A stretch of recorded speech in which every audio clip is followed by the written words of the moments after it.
ಜನಮೆಚ್ಚಿದ ಸಚಿವರು ಚೆಲುವಣ್ಣ ಅವರು ಬಂದಿದ್ದಾರೆ, ಚೆಲುವನಾರಾಯಣ ಸ್ವಾಮಿ ಸರ್ ಬಂದಿದ್ದಾರೆ. ಅವರಿಗೆ ಆಧಾರಪೂರ್ವಕವಾಗಿ ಕಾರ್ಯಕ್ರಮಕ್ಕೆ ನಾನು ಸುಸ್ವಾಗತವನ್ನ ನಾನು ಕೋರ್ತಾ ಇದ್ದೇನೆ. ನಮ್ಮ ಹಿಂದುಳಿದ ವರ್ಗ ಕಲ್ಯಾಣಗಳ ಇಲಾಖೆಯ ಸಚಿವರಾದಂತಹ ಶ್ರೀಮಾನ್ ಶಿವರಾಜ್ ತಂಗಡಗಿ ಸರ್ ಬಂದಿದ್ದಾರೆ. ಅವರಿಗೆ ಕಾರ್ಯಕ್ರಮಕ್ಕೆ ಆಧಾರಪೂರ್ವಕವಾಗಿ ನಾನು ಸುಸ್ವಾಗತವನ್ನ ನಾನು ಕೋರ್ತೇನೆ.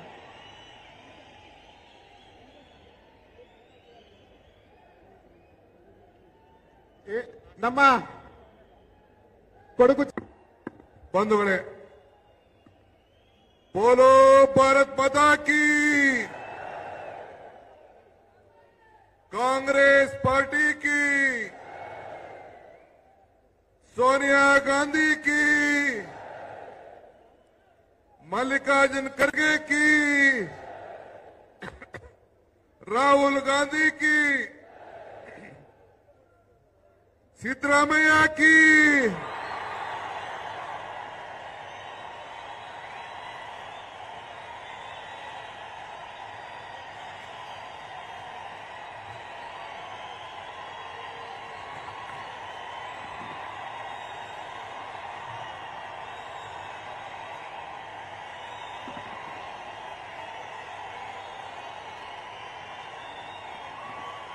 ಆಯ್ತು.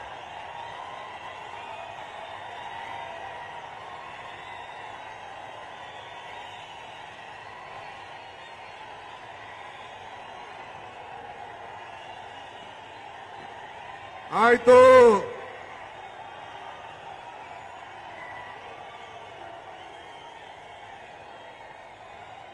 ಬಂಧುಗಳೇ, ತಲೆ ಕೆಡಿಸ್ಕೋಬೇಡಿ. ಮೈಸೂರಲ್ಲಿ ಈ ಬಂಡೆ DK ಶಿವಕುಮಾರ್ ಸಿದ್ದರಾಮಯ್ಯ ಜೊತೆ ಇರ್ತದೆ ಅಂತ ಹೇಳಿದ್ದೇನೆ. ಈಗೂ ಇರ್ತೀನಿ, ನಾಳೆನೂ ಇರ್ತೀನಿ, ಸಾಯೋವರೆಗೂ ಇರ್ತೀನಿ. ಈ DK ಶಿವಕುಮಾರ್ ಕಮದಲ್ಲಿ ಇಟ್ಕೊಳ್ಳಿ ನೀವು. ಇದು ಈ ಕನಕಪುರದ ಬಂಡೆಯ ಇತಿಹಾಸ. ಎಲ್ಲಿ ಕೆಲಸ ಮಾಡ್ತೀನೋ ಅಲ್ಲಿ ಪ್ರಾಮಾಣಿಕತೆಯಿಂದ ನಾವು ಕೆಲಸವನ್ನು ಮಾಡಿಕೊಂಡು ಇರುವಂತದ್ದು ನನ್ನ ಕರ್ತವ್ಯ, ನನ್ನ ಧರ್ಮ. ಬಂಧುಗಳೇ, ಮೊದಲು ಆಸ್ತಾಂಬೆಯ ದೇವಿಗೆ, ಆ ತಾಯಿಗೆ, ಆ ತಾಯಿಯ ಪಾದಗಳಿಗೆ ನನ್ನ ಸಾಷ್ಟಾಂಗ ನಮಸ್ಕಾರಗಳನ್ನು ಅರ್ಪಿಸಲಿಕ್ಕೆ ನಾನು ಬಯಸ್ತಾ ಇದ್ದೇನೆ. ನಾನು ಯಾವಾಗಲೂ ಒಂದು ಮಾತು ಹೇಳ್ತಾ ಇರ್ತೀನಿ, ಕಾಂಗ್ರೆಸ್ ಶಕ್ತಿ ಈ ದೇಶದ ಶಕ್ತಿ, ಕಾಂಗ್ರೆಸ್ ಇತಿಹಾಸ ಈ ದೇಶದ ಇತಿಹಾಸ. ಕಾಂಗ್ರೆಸ್ ಅಧಿಕಾರಕ್ಕೆ ಬಂದ್ರೆ ಎಲ್ಲ ವರ್ಗದ ಜನರ ಅಧಿಕಾರಕ್ಕೆ ಬಂದಂಗೆ ಅಂತ ಒಂದು ಮಾತು ಹೇಳ್ತಾ ಇರ್ತೀನಿ. ಇವತ್ತು 25 ವರ್ಷದ ನಂತರ ಈ ಹಾಸನದ ಮಹಾಜನತೆ ಇವತ್ತು ಮತ್ತೆ ಸಂಸತ್ನಲ್ಲಿ ನಿಮ್ಮ ಲೋಕಸಭಾ ಸದಸ್ಯರನ್ನ ಆಯ್ಕೆ ಮಾಡಿ ಈ ಒಂದು ದೇಶಕ್ಕೆ, ಈ ಜಿಲ್ಲೆಯಲ್ಲಿ ಆಗ್ತಾ ಇರುವಂತಹ ಅನ್ಯಾಯದ ವಿರುದ್ಧ ಆಕ್ರೋಶಗೊಂಡು ನೊಂದ ತಾಯಂದಿರಿಗೆ ರಕ್ಷಣೆ ಕೊಡಲು ನಮ್ಮ ಶ್ರೇಯಸ್ ಪಟೇಲ್ ಅವ್ರನ್ನ ಆಯ್ಕೆ ಮಾಡೋದಕ್ಕೆ ನಿಮ್ಮೆಲ್ಲರೂ ಕೂಡ ಒಂದು ಕೋಟಿ ನಮಸ್ಕಾರಗಳ ಅರ್ಪಿಸಲಿಕ್ಕೆ ನಾನು ಬಯಸ್ತಾ ಇದ್ದೇನೆ. ಇವತ್ತು ಸರ್ಕಾರದ ಶಕ್ತಿ 108, 5 ಗ್ಯಾರಂಟಿಗಳು ಪರ್ಮನೆಂಟು, 228ರಲ್ಲಿ ನಾವೇ ಅಧಿಕಾರಕ್ಕೆ ಬರೋದು ಪರ್ಮನೆಂಟು. ಇದನ್ನ ಯಾರು ಕೂಡ ಬದಲಾವಣೆ ಮಾಡಲಿಕ್ಕೆ ಸಾಧ್ಯ ಇಲ್ಲ. ಜೆಡಿಎಸ್ ಮತ್ತು ಬಿಜೆಪಿಯ ಸುಳ್ಳು ಮಾಲೆಗಳು ಈಗಾಗಲೇ ಸಂಡೂರು, ಶಿಗ್ಗಾವಿ ಮತ್ತು ಚನ್ನಪಟ್ಟಣದಲ್ಲಿ ಉತ್ತರವನ್ನು ಕೊಟ್ಟು 5 ಗ್ಯಾರಂಟಿಗಳು ಸೇರಿ ಅದಕ್ಕೆ ಉತ್ತರವನ್ನು ಕೊಟ್ಟಿದೆ ಅನ್ನೋದನ್ನ ನಾನೇನು ಹೇಳಬೇಕಾದಿಲ್ಲ.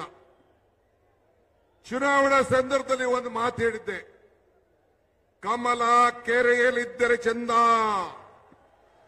ತೆನೆ ಹೊಲದಲ್ಲಿದ್ದರೆ ಚಂದ, ಈ ದಾನ ಧರ್ಮ ಮಾಡುವ ಕೈ ಅಧಿಕಾರದಲ್ಲಿದ್ರೆ ಮಾತ್ರ ಚಂದ ಅಂತ ಹೇಳಿದ್ದೆ.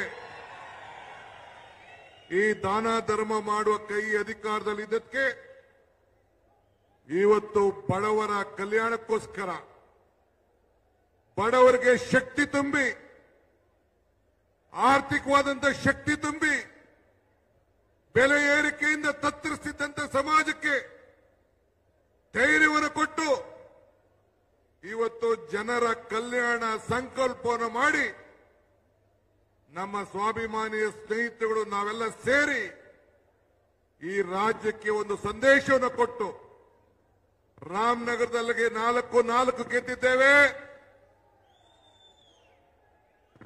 ಮಂಡ್ಯದಲ್ಲಿ 7 ಸೀಟ್ ಗೆದ್ದಿದ್ದೇವೆ, 6 ಸೀಟ್ ಗೆದ್ದಿದ್ದೇವೆ. ಮೈಸೂರಲ್ಲಿ ಗೆದ್ದಿದ್ದೇವೆ, ಚಾಮರಾಜನಗರದಲ್ಲಿ ಗೆದ್ದಿದ್ದೇವೆ, ಕೊಡಗಿನಲ್ಲೂ ಗೆದ್ದಿದ್ದೇವೆ, ಚಿಕ್ಕಮಗಳೂರಲ್ಲೂ ಗೆದ್ದಿದ್ದೇವೆ. ಮುಂದಕ್ಕೆ ಹಾಸನದಲ್ಲೂ ಗೆದ್ದೇ ಗೆಲ್ತೀವಿ ಅನ್ನೋ ಒಂದು ಆತ್ಮವಿಶ್ವಾಸದಿಂದ ಇವತ್ತು ನಾವಿಲ್ಲಿಗೆ ಬಂದಿದ್ದೇವೆ. ಹಾಸನದಲ್ಲಿ ಮೊದಲನೇ ಬಾರಿಗೆ ಪ್ರದೇಶ ಕಾಂಗ್ರೆಸ್ ಸಮಿತಿ ಮತ್ತು ಸ್ವಾಭಿಮಾನಿಗಳ ಒಕ್ಕೂಟ ಇದರ ಜಂಟಿ ಆಶ್ರಯದಲ್ಲಿ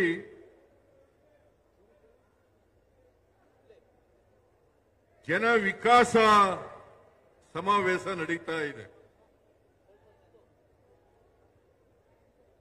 ಈ ಸಮಾವೇಶಕ್ಕೆ ಹಾಸನ ಜಿಲ್ಲಾ ಎಲ್ಲ ಮುಖಂಡರುಗಳಿಗೆ, ಕಾಂಗ್ರೆಸ್ ಅಧ್ಯಕ್ಷರಿಗೆ, ರಾಜಣ್ಣವರಿಗೆ, ಶಿವಲಿಂಗೇಗೌಡರಿಗೆ, ಲೋಕಸಭಾ ಸದಸ್ಯರಿಗೆ, ಮಾಜಿ ಎಂಎಲ್ಎಗಳಿಗೆ ಮತ್ತು ಇತರ ಎಲ್ಲ ಮಾಜಿ ಮಂತ್ರಿಗಳು, ಶಾಸಕರು, ಇವರೆಲ್ಲರೂ ಕೂಡ ಈ ಸಮಾವೇಶ ಇಷ್ಟೊಂದು ಯಶಸ್ವಿ ಆಗಲಿಕ್ಕೆ ಶ್ರಮ ಪಟ್ಟಿದ್ದಾರೆ. ಅವರೆಲ್ಲರಿಗೂ ಕೂಡ ನಾನು ಈ ಸಮಾವೇಶ ಯಶಸ್ವಿ ಆಗಲಿಕ್ಕೆ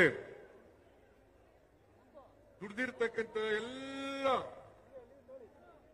ಮಂತ್ರಿಗಳಿಗೆ, ಶಾಸಕ ಮಿತ್ರರಿಗೆ, ಪಕ್ಷದ ಮುಖಂಡರುಗಳಿಗೆ, ಲೋಕಸಭಾ ಸದಸ್ಯರಿಗೆ, ಮಾಜಿ ಶಾಸಕರುಗಳಿಗೆ ಎಲ್ಲರಿಗೂ ಕೂಡ ಸರ್ಕಾರದ ಪರವಾಗಿ ಮತ್ತು ಪಕ್ಷದ ಪರವಾಗಿ ಧನ್ಯವಾದಗಳನ್ನು ಹೇಳಲಿಕ್ಕೆ ಬಯಸ್ತಾ ಇದ್ದೇನೆ.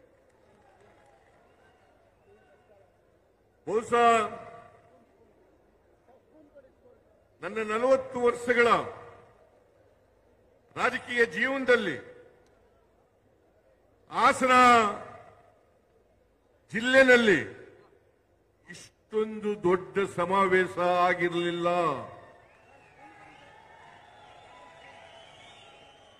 ಮೊದಲನೇ ಬಾರಿಗೆ ಹಾಸನದಲ್ಲಿ ಇಷ್ಟೊಂದು ದೊಡ್ಡ ಸಮಾವೇಶ ಆಗಿದೆ. ಅದಕ್ಕಾಗಿ ಇಲ್ಲಿ ಬಂದಿರತಕ್ಕಂಥ ಎಲ್ಲ ಕಾರ್ಯಕರ್ತ ಬಂಧುಗಳಿಗೆ ನಮಸ್ಕಾರಗಳನ್ನ ಹೇಳಲಿಕ್ಕೆ ಬಯಸ್ತಾ ಇದ್ದೇನೆ. ಮಾಧ್ಯಮಗಳಲ್ಲಿ ಚರ್ಚೆ ನಡೀತಾ ಇತ್ತು, ವ್ಯಾಖ್ಯಾನ ನಡೀತಾ ಇತ್ತು. ಯಾಕೆ ಹಾಸನದಲ್ಲಿ ಈ ಸಮಾವೇಶ ಮಾಡ್ತಾ ಇದ್ದಾರೆ? ನಾನು ಹೇಳಿದೆ, ಮೈಸೂರಿನಲ್ಲಿ ಅನೇಕ ಸಮಾವೇಶಗಳಾಗಿದ್ದಾವೆ, ಆದರೆ ಹಾಸನದಲ್ಲಿ ದೊಡ್ಡ ಸಮಾವೇಶ ಆಗಿಲ್ಲ. ನಾನು ರಾಜಣ್ಣವರಿಗೆ, ಶಿವಲಿಂಗೇಗೌಡರಿಗೆ, ಲೋಕಸಭಾ ಸದಸ್ಯರಿಗೆ ಕೇಳಿದೆ, ಏನಪ್ಪಾ ಹಾಸನದಲ್ಲಿ ಮಾಡೋಣ ಅಂತೇಳಿ. ನನಗೆ ಅದಕ್ಕಿಂತ ಮುಂಚಿತವಾಗಿ ಸಚಿವರಾದಂಥ ವೆಂಕಟೇಶ್ ಅವರು, ಮಾದೇವಪ್ಪನವರು, ಚೆಲುವರಾಯ ಸ್ವಾಮಿಯವರು, ಅವರೆಲ್ಲರೂ ಕೂಡ ನಾವು ಈ ಸಾರಿ ಹಾಸನದಲ್ಲೇ ಮಾಡಬೇಕು, ಮೈಸೂರಿನಲ್ಲಿ ಮಾಡೋದು ಬೇಡ. ಅನೇಕ ಸಮಾವೇಶಗಳನ್ನು ಮಾಡಿದ್ದೇವೆ, ಅದರಿಂದ ಹಾಸನದಲ್ಲಿ ಮಾಡಲೇಬೇಕು ಅಂತೇಳಿ ಅವರು ಸೂಚಿಸಿದ್ರಿಂದ ಇವತ್ತು ಹಾಸನದಲ್ಲಿ ಇಷ್ಟೊಂದು ದೊಡ್ಡ ಮಟ್ಟದ ಸಮಾವೇಶ ನಡೀತಾ ಇದೆ. 2006ರಲ್ಲಿ ಮೊದಲನೇ ಬಾರಿಗೆ ಕುಮಾರಸ್ವಾಮಿ ಮುಖ್ಯಮಂತ್ರಿ ಆದರು. ಆದರೆ ಯಡಿಯೂರಪ್ಪನವರಿಗೆ ಮೋಸ ಮಾಡಿದ್ರು, ಆ ಸರ್ಕಾರ ಉಳ್ಕೊಳ್ಳಿಕ್ಕೆ ಸಾಧ್ಯ ಆಗಲಿಲ್ಲ. ಯಾರು ಮೋಸ ಮಾಡಿದವರು? Mister Kumaraswamy, mister Deve Gowda. ಆ ಸರ್ಕಾರ ಉಳ್ಕೊಳ್ಳಿಲ್ಲ. ಮತ್ತೆ 2018ರಲ್ಲಿ 104 ಸ್ಥಾನಗಳನ್ನು ಗೆದ್ರೆ ಹೊರತು 113 ಸ್ಥಾನಗಳನ್ನು ಗೆಲ್ಲಿಲ್ಲ. ನಾವು ಕುಮಾರಸ್ವಾಮಿ ಅವರಿಗೆ ಬೆಂಬಲ ಕೊಟ್ಟು ನೀವು ಮುಖ್ಯಮಂತ್ರಿ ಆಗಿ, ನಾವು 80 ಜನ ಗೆದ್ದಿದ್ರು ಕೂಡ, ಅವರು 38 ಜನ ಗೆದ್ದಿದ್ರು ಕೂಡ, ನೀವು ಮುಖ್ಯಮಂತ್ರಿ ಆಗ್ರಿ, ನೀವು ಮುಖ್ಯಮಂತ್ರಿ ಆಗ್ರಿ, ನಾವು ಬೆಂಬಲ ಕೊಡ್ತೀವಿ ಅಂತೇಳಿ ಮಾಡೋದು. ಆದರೆ ಸರ್ಕಾರವನ್ನು ಉಳಿಸಿಕೊಳ್ಳಲಿಲ್ಲ. ನಾವು ವಿತ್ಡ್ರಾ ಮಾಡದ್ದಲ್ಲ. ಇವರು ಮುಖ್ಯಮಂತ್ರಿ ಆಗಿರುವಾಗ 17 ಜನ ಎಂಎಲ್ಎಗಳು ಬಿಜೆಪಿ ಜೊತೆ ಸೇರಿ ಆಪರೇಷನ್ ಕಮಲದ ಮೂಲಕ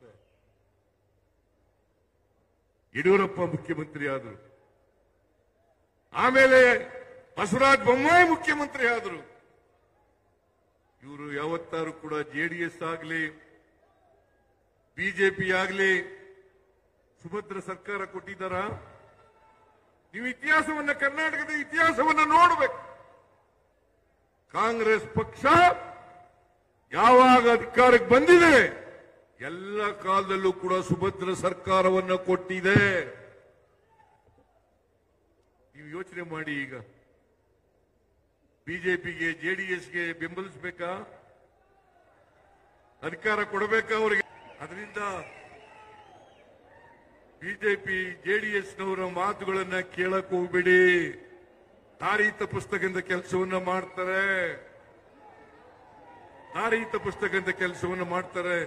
ನನಗೆ ವಿಶ್ವಾಸ ಇದೆ, ಬಡವರು, ದಲಿತರು, ಹಿಂದುಳಿದವರು, ಅಲ್ಪಸಂಖ್ಯಾತರು, ರೈತರು, ಮಹಿಳೆಯರು ಎಲ್ಲರೂ ಕೂಡ ಬಿಜೆಪಿ ಬಗ್ಗೆ, ಜೆಡಿಎಸ್ ಬಗ್ಗೆ ಅರ್ಥ ಮಾಡ್ಕೊಂಡಿದ್ದಾರೆ. ಬಿಜೆಪಿ ಯಾವತ್ತೂ ಕೂಡ ಬಡವರ ಪರವಾಗಿರ್ತಕ್ಕಂಥ ಪಕ್ಷ ಅಲ್ಲ, ಜೆಡಿಎಸ್ ಬಡವರ ಪರವಾಗಿರ್ತಕ್ಕಂಥ ಪಕ್ಷ ಅಲ್ಲ. ದೇವೇಗೌಡರಿಗೆ ಕೊನೆ ಮಾತು ಹೇಳ್ತೀನಿ, ನೀವು ಕೋಮುವಾದಿಗಳ ಜೊತೆ ಸೇರ್ಕೊಂಡು ಜಾತ್ಯತೀತ ಜನತಾದಳ ಜಾತ್ಯತೀತ ಅಂತ ಇಟ್ಕೊಳ್ಳಿಕ್ಕೆ ಯಾವುದೇ ನೈತಿಕ ಹಕ್ಕಿಲ್ಲ ನಿಮಗೆ ಅಂತಕ್ಕಂಥ ಮಾತುಗಳನ್ನ ಹೇಳಿ. ನಮ್ಮ ಹೆಸರು ನವೀನ್ ಕುಮಾರ್ ಅಂತ, ಅರ್ಸಿಗರಿಂದ ಬಂದಿದ್ದೀವಿ. ಏನು ಜನ ಅಂದ್ರೆ ಜನ ಕಂಡ್ರೆ ಇವತ್ತಿನ ಲೆಕ್ಕಾಚಾರ ಒಂದು ನಮ್ಮ ಕಾಂಗ್ರೆಸ್ ಪಾರ್ಟಿ ಈ ಮಟ್ಟಕ್ಕೆ ಹಾಸನದಲ್ಲಿ ಬೆಳೆಯುತ್ತೆ ಅಂತ ನಾವು ಅನ್ಕೊಂಡಿರ್ಲಿಲ್ಲ. ಇದು ಸಿದ್ದರಾಮಯ್ಯನವರ ನಮ್ಮ ಗ್ಯಾರಂಟಿ ಯೋಜನೆಗಳು, 5 ಗ್ಯಾರಂಟಿ ಯೋಜನೆಗಳಿಂದ ಇವತ್ತು ಜನ ಅಷ್ಟು ಆಶೀರ್ವಾದದಿಂದ ಇವತ್ತು ಇಷ್ಟು ಜನ ಸೇರಿದೆ. ಇದೇ ತರನೇ ಗ್ಯಾರಂಟಿ ಯೋಜನೆ ಮುಂದುವರ್ಸ್ಕೊಂಡು ಹೋಗ್ಲಿ ಅಂತ ನಾವು ಹೇಳಬಲ್ಲೆ. ಈ ಸಮಾವೇಶದ ಉದ್ದೇಶ ಏನು ಸರ್? ಈ ಸಮಾವೇಶದ ಹಾಸನದಲ್ಲಿ ಕಾಂಗ್ರೆಸ್ಸೇ ಇರಲಿಲ್ಲ. ಇವತ್ತು ಹಾಸನದಲ್ಲಿ ಕಾಂಗ್ರೆಸ್ ಅಂತ ಬಂದಿದೆ, ಅದಕ್ಕೆ ಈ ಸಮಾವೇಶ ಇನ್ನೂ ಇದೇ ತರ ಉಳಿಲಿ ಅಂತ.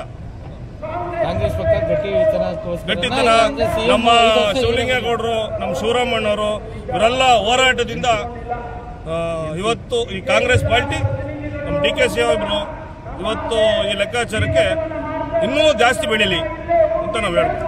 ಈಗ 5 ವರ್ಷ ಸಿದ್ದರಾಮಯ್ಯ ಅವರ ಸಿಎಂ ಆಗಬೇಕು ಅಂತನಾ?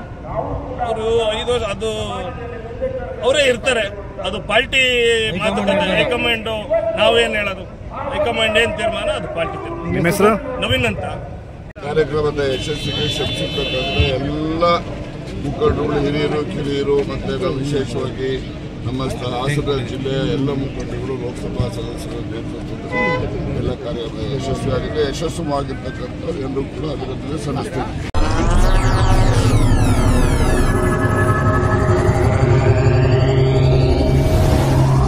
ನೀವಿನ್ನೂ ನಮ್ಮ ಚಾನೆಲ್ಗೆ ಸಬ್ಸ್ಕ್ರೈಬ್ ಆಗಿಲ್ಲ ಅಂದ್ರೆ ಈ ಕೂಡಲೇ ಸಬ್ಸ್ಕ್ರೈಬ್ ಮಾಡಿ. ಸಬ್ಸ್ಕ್ರೈಬ್ ಆದ ನಂತರ ಪಕ್ಕದಲ್ಲಿ ಕಾಣುವ ಬೆಲ್ ಐಕಾನ್ ಪ್ರೆಸ್ ಮಾಡಿ.